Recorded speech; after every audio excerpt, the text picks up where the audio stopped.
Estamos muy agradecidos con Dios por la oportunidad de seguir aprendiendo de su palabra, y ya que estamos llegando al final de nuestro estudio sobre el gran conflicto, justamente en estos días, desde hoy hasta el jueves, estaremos abordando el capítulo 20 de Apocalipsis, y especialmente entre hoy y mañana vamos a hablar sobre el milenio.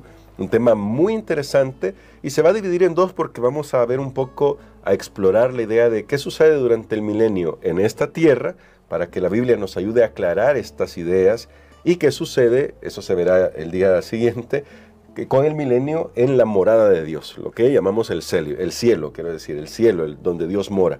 Así que vamos a orar, pastor, para que Dios nos ayude con el estudio de este día.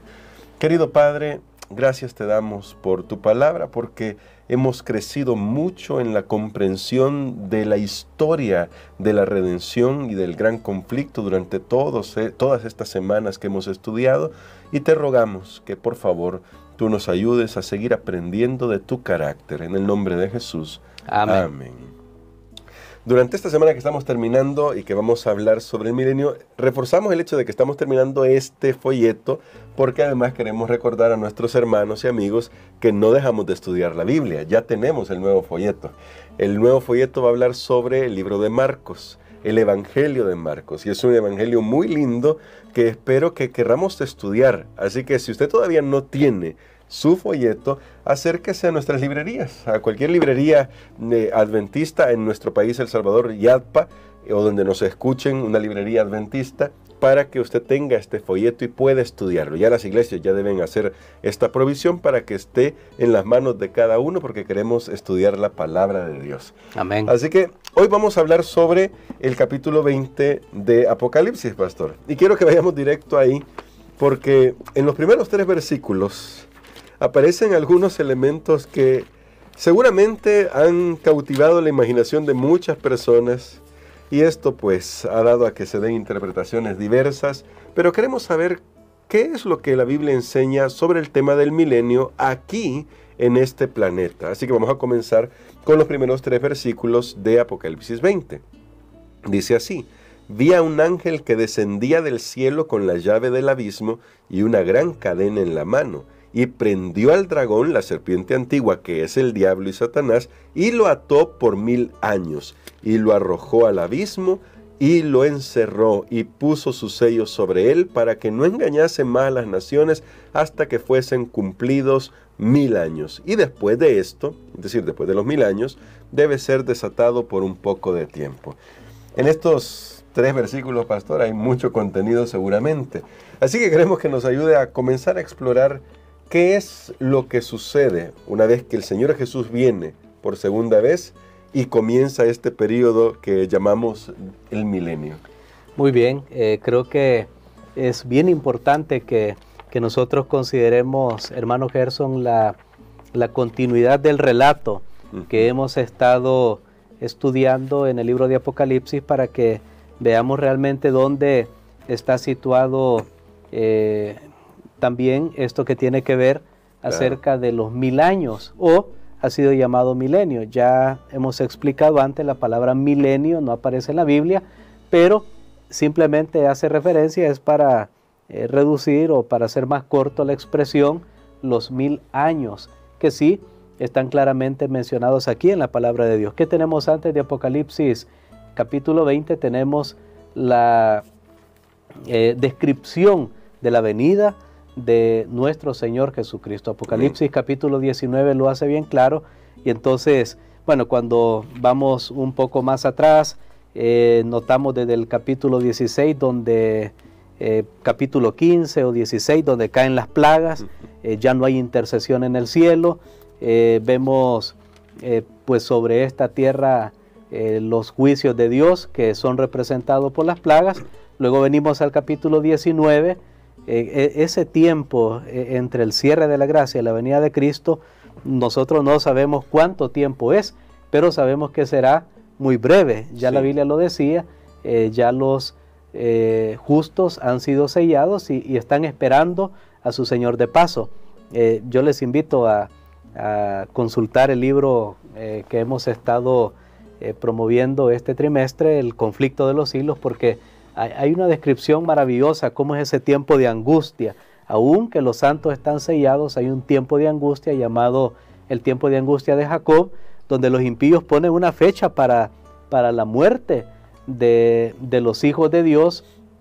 Aquellos que ya no pueden salvarse ponen una fecha para la muerte de los hijos de Dios, pero ahí es donde Dios los libera, y esa liberación es a través de la venida de Cristo Jesús. Amén. Así, en el capítulo 19 encontramos esa descripción de la venida de Cristo Jesús, e inmediatamente lo que ya leímos al principio en el capítulo 20, que habla acerca de los 1000 años. Yo quiero que notemos, hermano Gerson, lo primero es el lenguaje altamente simbólico, claro, que nosotros encontramos en esta sección, en estos primeros 3 versículos. Estamos hablando de una llave del abismo, una gran cadena en la mano. Uno se imaginaría de qué tamaño tiene que ser esa cadena.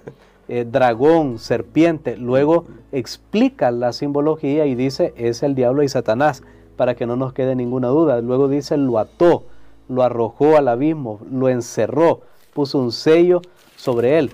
Entonces, aquí tenemos definitivamente, fuera de la explicación que se ha hecho, que dragón y serpiente es Satanás, lo que tenemos es un gran lenguaje simbólico, donde nosotros tenemos que encontrar la correspondencia.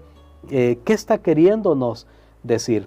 Lo que aquí está diciendo, siendo que en el capítulo 19 encontramos que cuando Cristo viene, aquellos que no fueron salvados fueron lanzados al lago de fuego con azufre. De paso, este no es el lago de fuego al final del milenio, este es en la venida de Cristo.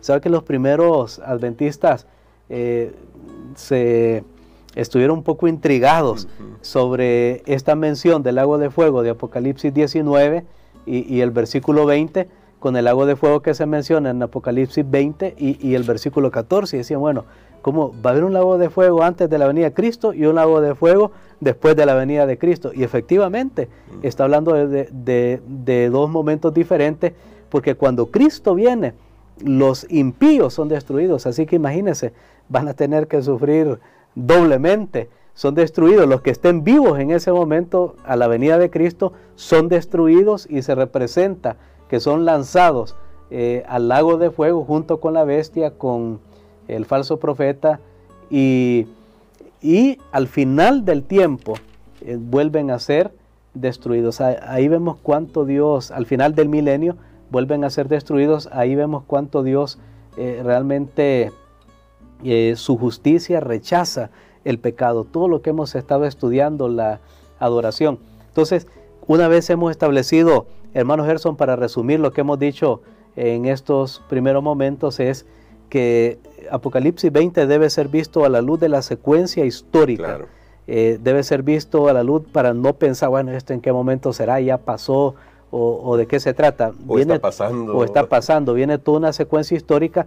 Y lo otro que estábamos notando es el lenguaje altamente figurado que tiene este relato. Muy bien, y en este lenguaje, cuando se nos presenta a Satanás, ahora la pregunta que surgiría es, pero entonces, ¿qué le sucede a él? Mueren los impíos, eso nos queda claro, mueren los que no han aceptado a Jesús, por eso les llamamos impíos según el lenguaje bíblico. No lo aceptaron, no aceptaron el regalo de la salvación, ellos son destruidos con el resplandor de la venida del Señor, pero Satanás todavía queda vivo según esto. Pero ¿qué sucede con él durante este tiempo en esta tierra? Muy bien, una de las mejores maneras para poder entender qué está sucediendo es regresar al Antiguo Testamento y encontrar cómo se entendían. Recuerden que hemos dado un principio, que cuando esta carta de San Juan es dada a las iglesias, ellos la interpretaron a la luz de lo que tenían en su mano en ese momento, eran los escritos del Antiguo Testamento. Sí. Pero cuando nosotros vamos y estudiamos qué dice el Antiguo Testamento, por ejemplo, sobre la palabra abismo, ahí nosotros nos vamos a dar cuenta, desde el libro de Génesis, capítulo 1, menciona que la tierra estaba desordenada y vacía, y se usa este concepto cuando vamos a los profetas Isaías, y otros profetas también escribieron de un momento en la historia de la tierra cuando estará como en un abismo, porque no habrá nadie. Génesis 1 nos hace ver que hablar de un abismo es hablar de algo vacío. Entonces, al venir Cristo, todos los seres humanos que no se salvaron, mueren, son destruidos con el resplandor de la venida de Cristo Jesús. Los santos son elevados, los vivos y los que resucitan, justos, son elevados con Jesús, son transformados, elevados con Jesús para vivir para siempre con Él, como menciona también la palabra de Dios. Y entonces aquí en la tierra, ¿quién es el único que queda? Queda Satanás y sus ángeles malos. Entonces, como la tierra está vacía, la tierra está en caos debido a la reacción misma de la naturaleza. Cuando entre Jesús a esta tierra, hermano Gerson, esto es algo que nosotros no podemos describir. ¿Qué sucede en el momento de la venida de Cristo? La tierra convulsiona completamente ante la entrada de su Redentor, ya no como un bebé, como cuando vino la primera vez, sino ahora como el Rey de Reyes y Señor de Señores. Hay conmoción, imaginémonos montes trasladándose, los continentes moviéndose. Bueno, cada quien puede tal vez tratar de imaginar, aunque la realidad va a superar la imaginación. Sin duda. Y todo queda en una tremenda ruina, todo lo que el ser humano se afanó por hacer, los grandes edificios, rascacielos, la tecnología, todo lo que ahora nos llama la atención y muchos dejan a Dios por seguir esas cosas, todo eso en un momento va a ser completamente destruido, va a quedar inservible.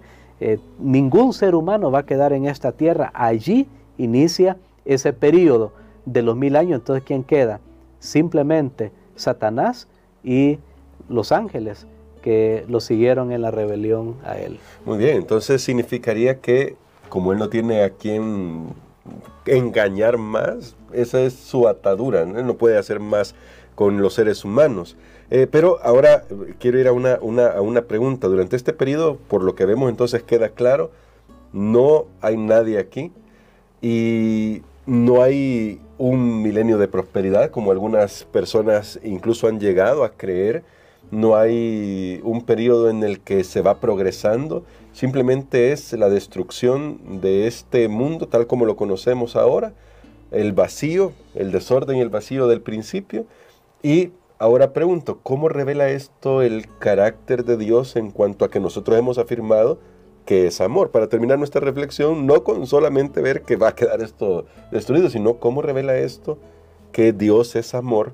Esta primera etapa que estamos viendo del milenio, que mañana hablaremos del milenio en el cielo y alguna cosa que sucede, pero para que en nuestro corazón sepamos que todo siempre está motivado por esa esencia de Dios.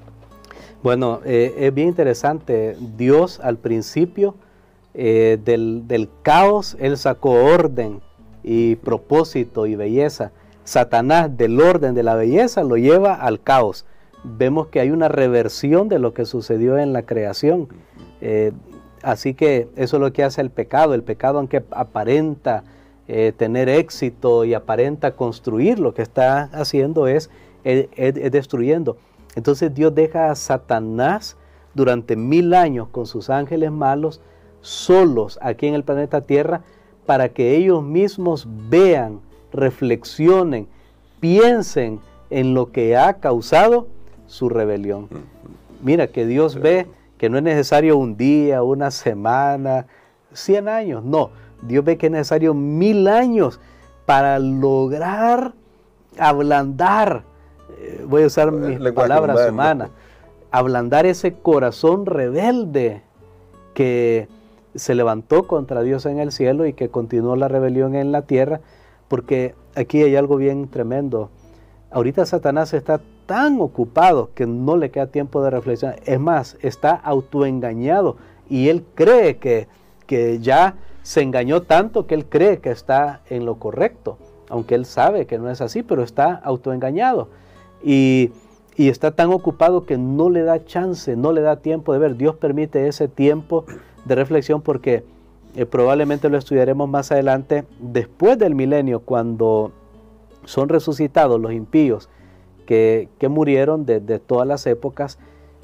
Satanás y ellos van a reconocer que Dios es justo, sí, que Dios es justo, pero ya vamos a ver por qué. Eso lo veremos el día jueves. Bueno, hasta el día jueves, sí. lo veremos más adelante.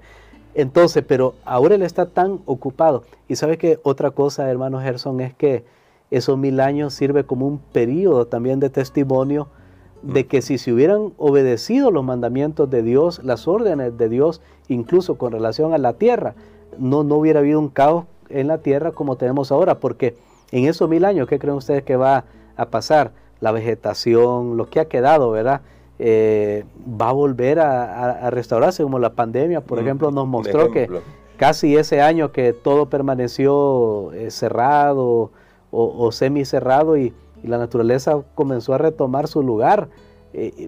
Eso mismo va a pasar en 1000 años, porque es un periodo bastante extenso de tiempo, y ahí se va a demostrar que lo que nosotros hemos causado a la tierra nunca se le dio reposo. Lo que Dios quería, Él le había dado al pueblo de Israel ciertos esquemas de cómo la tierra tenía que reposar cada 7 años, cada 50 años.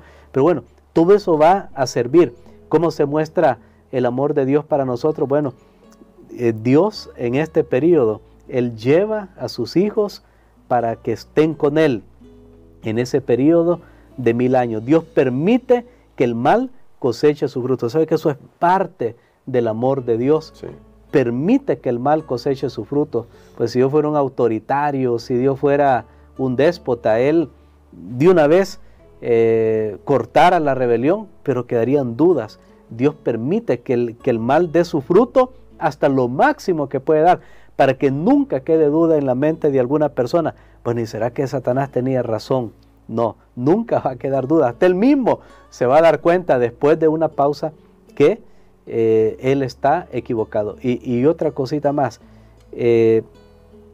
lo que a él le da poder en este momento son las personas que le creen. Sí. Una de las cosas que a mí siempre me ha sorprendido cuando leo acerca de este periodo del milenio es darme cuenta que él está atado, que él está prácticamente restringido si no hay nadie a quien engañar. Claro. ¿Sabe que eso podría suceder? Yo le doy mi pensamiento, claro, lo que he imaginado muchas veces, que si ahorita todos los seres humanos que estamos vivos en el planeta, los 8,000 millones, nos entregamos al Señor y aceptamos a Cristo como nuestro Salvador personal, dejamos al diablo atado.